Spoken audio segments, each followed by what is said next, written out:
Hi. Hi. So, tell me your name. Well, my name is Sean Williams. Sean, do you have a specific title that goes in front of your name nowadays? Yes, I'm called Pastor Sean Williams. Pastor or Minister Sean. Sean Williams. When did that happen? About 2 or 3 years ago. Yeah? Something like that, yeah. Okay.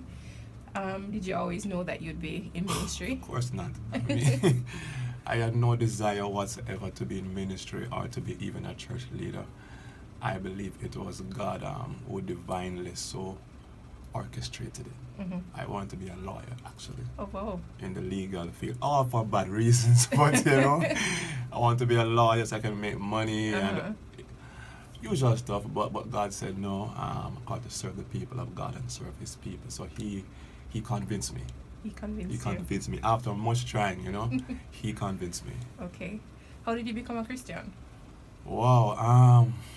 Grew up in church. Mm-hmm. Had that background from Sunday school.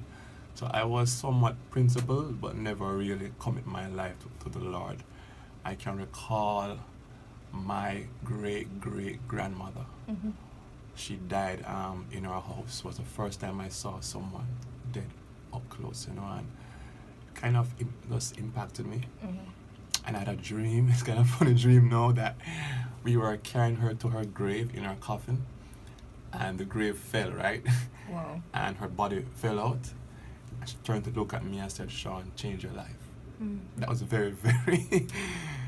that began the change to think about life beyond now and to seek Him. So it was a process of just finally saying, if God is calling me, then yes. But that was what really started it. How old were you? I don't know. So I was probably like 18 at the time, 18, 19. Okay, and how old are you now? Oh, I know I am 41. I can't believe it. Wow. Oh, wow, 41. So 41. yeah. Okay. Yeah. That's awesome. Did you have any spiritual role models growing up, and who is your spiritual role model now? Sadly, in the church at the time, and even now, it's sometimes hard to find men or like real man, like real masculine men. Mm-hmm. So I didn't really have any spiritual role model at all. Okay. And even when I became a Christian, was like somewhat of like a lone ranger. Mm. And so until I met my first mentor who really inspired me was a man called Conway Edwards, Okay. who's now a pastor. I mean, awesome man of God. And then the next one was Reverend Al Miller. So those two men have been my models because they are very masculine, love God, but very manly, and they're real and cool. So they are my main role models now. Okay. So tell me about Conway. Conway, actually, they're having a conference for aspiring leaders in our church at the time, and I was not chosen to be one of those who would go. Mm-hmm. And he came to my house and just spoke to me that he believed in me and that he thought I'd be a perfect fit. And sometimes I think if people don't really believe in us, we don't really believe in ourselves. Mm-hmm. So he gave me that first push to think that, hey, I could be a man of God. So that really impacted me even now. Okay. Even now. Wow. That's awesome. And where did you grow up? Grew up in Harborview community.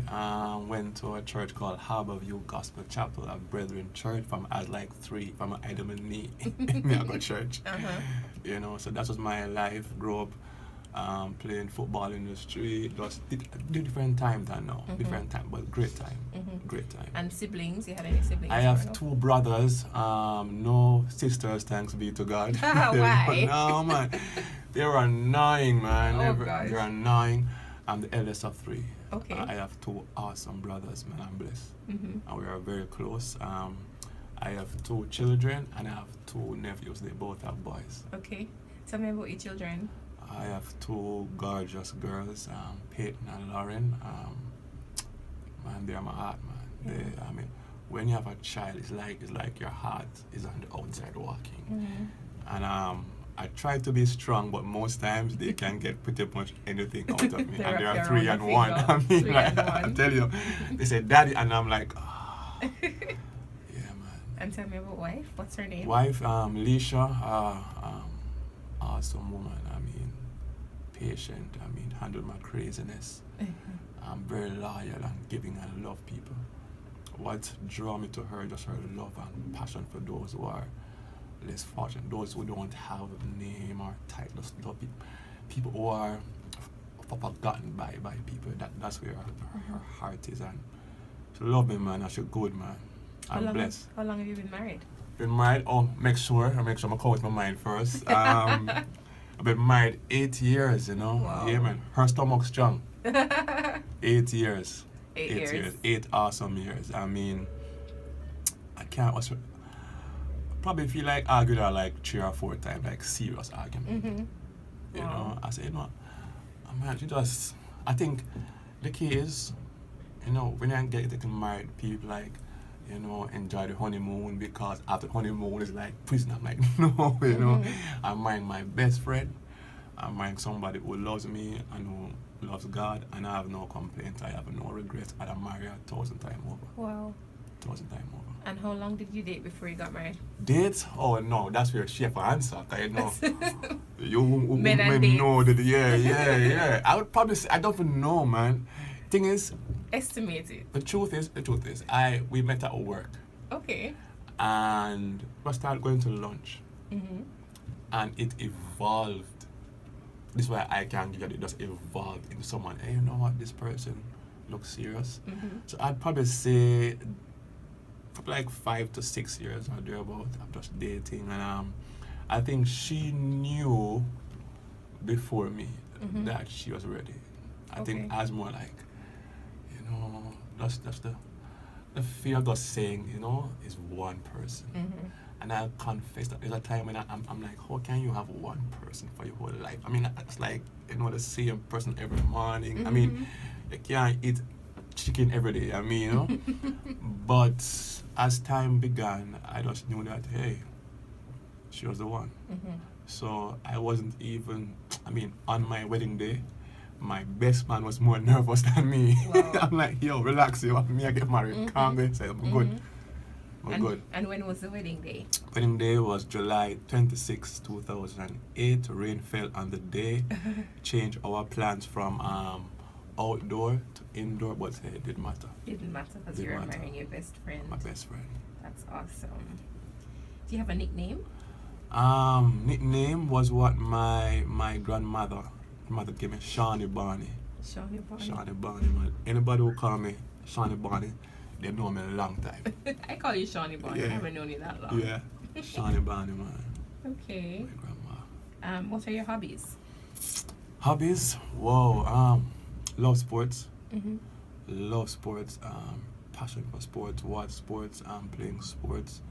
Spending time with people. I find as I grow older, the simple things are what really that's important. Mm-hmm. There's a time when being a sports person, I had to win Mm-hmm. to enjoy it. Mm-hmm. Not just playing is just fun. So for me, my thing is sport and people. That everywhere you go, if you don't have people, it's different. If you go on the best trip in the world and you're alone, Mm-hmm. it just isn't the same. And so I value people. So wherever I can spend time with my friends, but not just chill. We could be playing karaoke. Doesn't matter. Just friendship and people is what I really value. Wow. It's not where you are, or it's who you are with. That's good. Mm. That's good. When you were called into ministry, Mm-hmm. It's a big word called, but anyway, go on. well, do you Yeah. believe you were called? Actually, to be like a pastor or minister, you can't choose it. Mm. You will discover it. Okay. And so to be called is to call to discover what God has planned for your life. Mm-hmm. And so I can't say I answer the call, because even now to some degree I'm like, it's so huge that you feel like almost like you can't do it, you know. Mm-hmm. But you trust the one who called you. So I think I'm more accepting Mhm. now of the full responsibility of it. So I guess I can say I've been called and I've answered and I'm ready to go. Okay. What were your initial fears, and what are your fears, if any? The ministry can be very taxing. trying especially on families. And my main fear or concern was my wife and my daughters. One, being the pastor's wife, being, I would say, a popular pastor's wife is very difficult. You need a whole lot of grace and patience and just how people respond or treat you. And my children as well. People tend to think that pastors are passing pitney bad at the worst. It's not true. But they are under a greater degree of scrutiny and expectations. And so I didn't want my child to have to bear my name, you know, you're Pastor Sean's daughter, you know. But I saw the Lord in it, and He gave me some wisdom in how to raise my children and how to shepherd my wife in the process, and trust God. And because I'm someone who don't really, I hear what people say, but it does not govern my life. So I love me, so I am okay with who I am.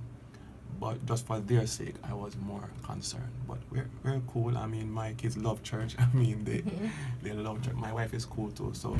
So far, so good. Give God thanks. Okay. How do you want to impact your generation and the next? That's a deep question. For me, I want to be remembered as someone who made a difference for people. I think it's kind of like a coach. As a coach, what you do behind the scenes is what mold your players into greatness. And if I can help people discover who they are, discover God, and let them be great, then I'm cool. I can be on the sideline, no one knows even my name, and I'm cool.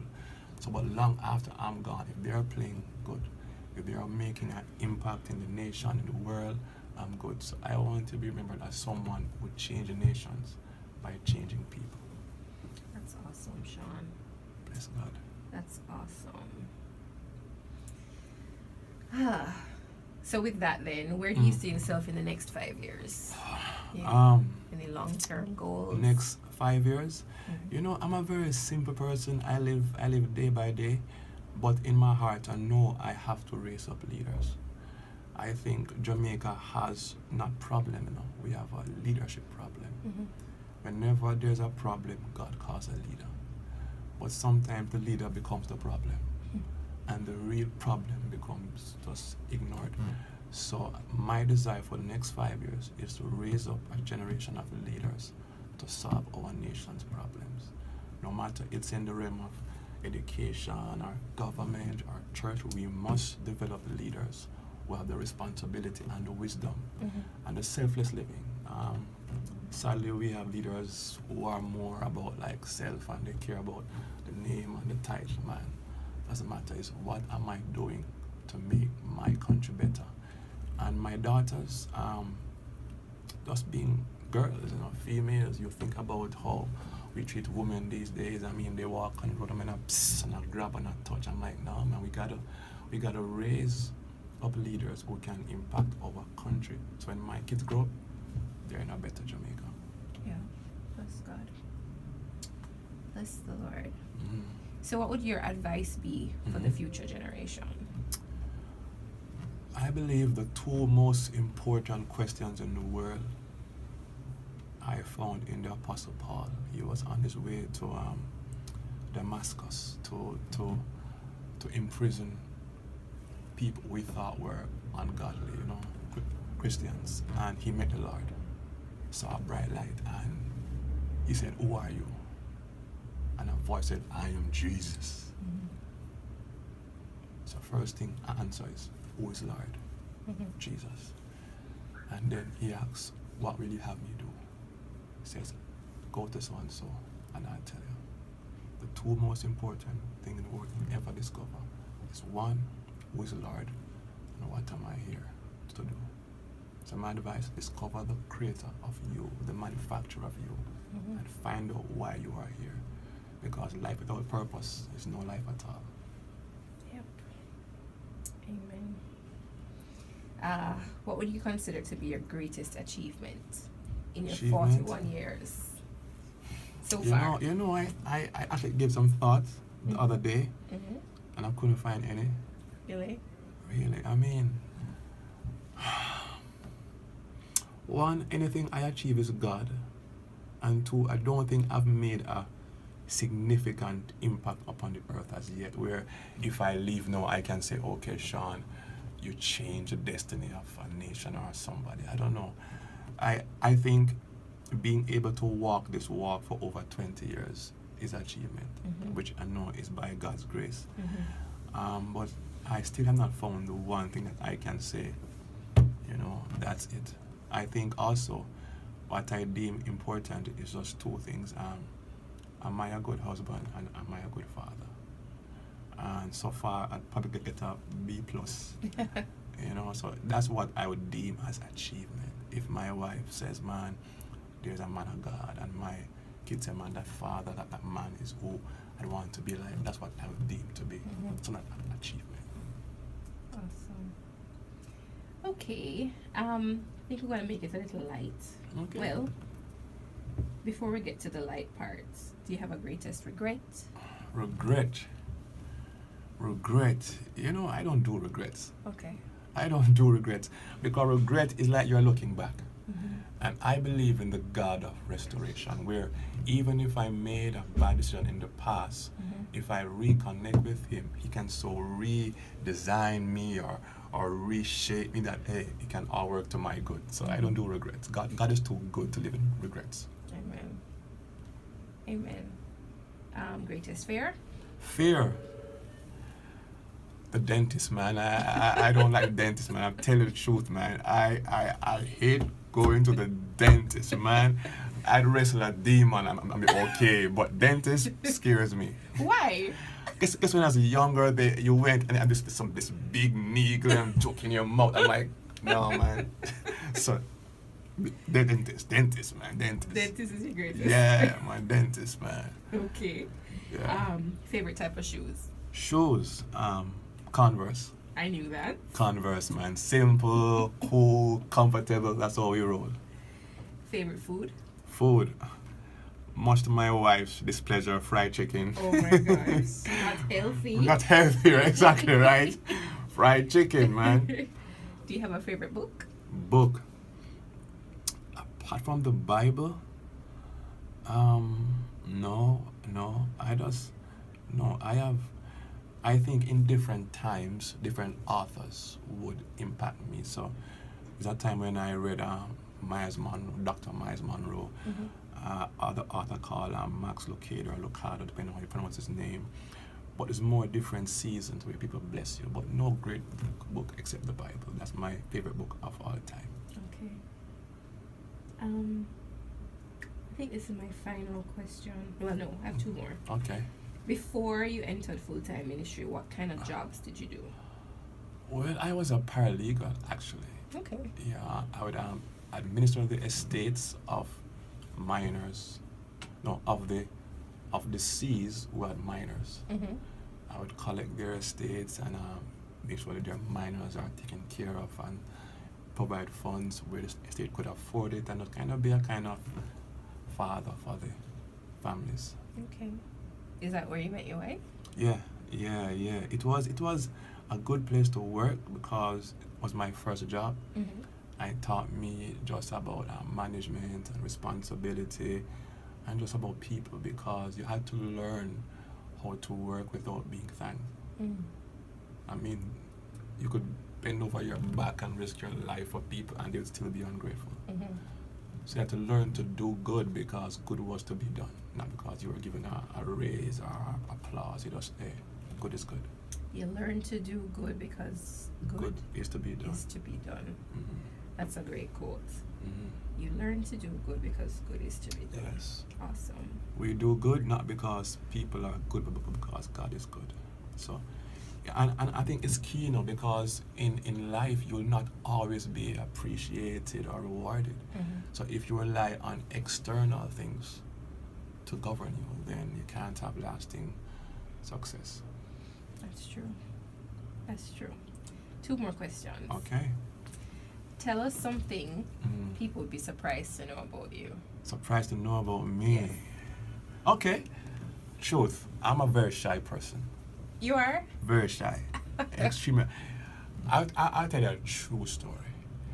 Growing up, I was like more a bookworm. Okay. I'd be inside in the house and just read books. Hardy Boy stuff, like. And if I go out where there are people, I'd be more reserved, very introverted. And so being on a platform, I was like crazy. Like no way.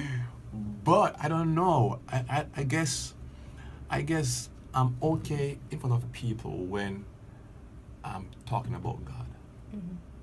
Because then God is the focus, not me. Whenever it becomes me, I becomes very nervous. I'm like, I know I don't want to do that. So I'm more shy than people think. Shy, I'm more private. I've had to learn that because of what I do, I can't necessarily have all my life private. So I try to be transparent. But I'm naturally a more private, reserved person that someone would think. That is surprising to hear. Would it be surprising? What's the funniest thing that's ever happened to you? Oh, funniest thing? Whoa. Oh, funniest thing. There's so many things, man. Wow. Funniest thing, I was I was going to KC at the time. And in those days, bus was hard to get. The bus was ram and packed. And I was on the bus, and I was near my bus stop. But I sought to jump off the bus before the bus stop. But I did not know the time that when you jump off, you must continue running. So I jumped off the bus, dropped on my face flat. Oh no. And the entire bus just laughed after me. Which now I can find funny. But back then was very embarrassing. But it's funny. You laugh, you learn. It's funny. It's a funny story. I always say, boy, Sean, you gotta learn. Whenever you jump off the bus, make sure you keep on running. I'm sure there's a sermon in there somewhere. But yeah, man. Okay.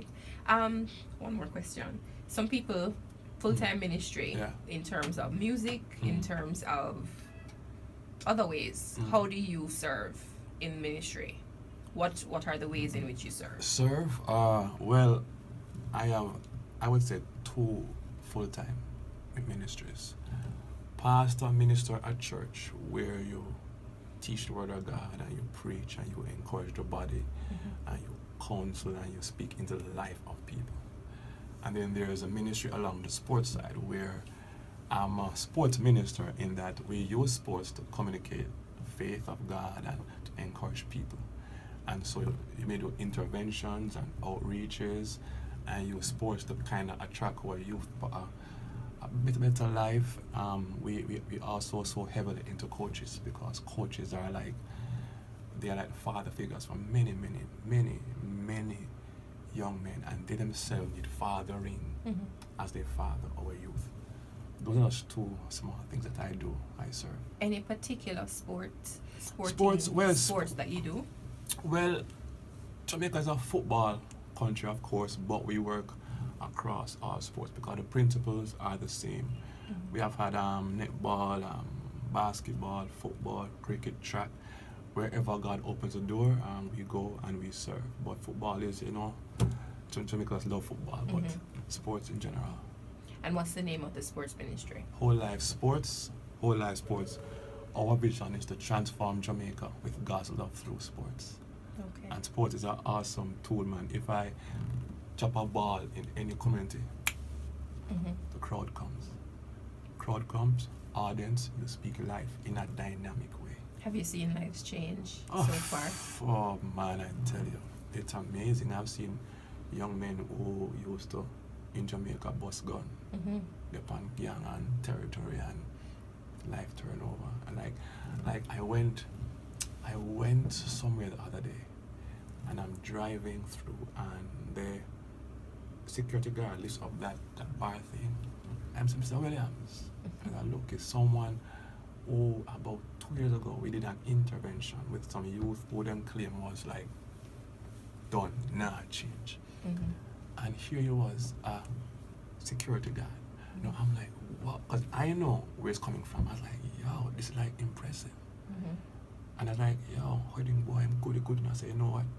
This is just the beginning. He said, yes, man, no. And those things encourage you. That no matter how far gone our youth look, all them want is somebody who can see them beyond them darkness. I say, hey, there's light in you, there's good. Let's put your gifts to work. And when they start to believe that they are of worth and value, you'll be amazed what they do. But because we tell them that, you know, go down your duns and your teeth, then we speak, and they become what we speak. And so it's always refreshing to see that, you know, that, hey, you know, your labor is not in vain. So that is what I live for. That alone can carry me like for the next 5 years. For the next 5 years. That's awesome. Okay. Thank you so much. Thank you for... It was my pleasure. It was a joy to be here. And I love the questions. They were cool. Thank you. Great.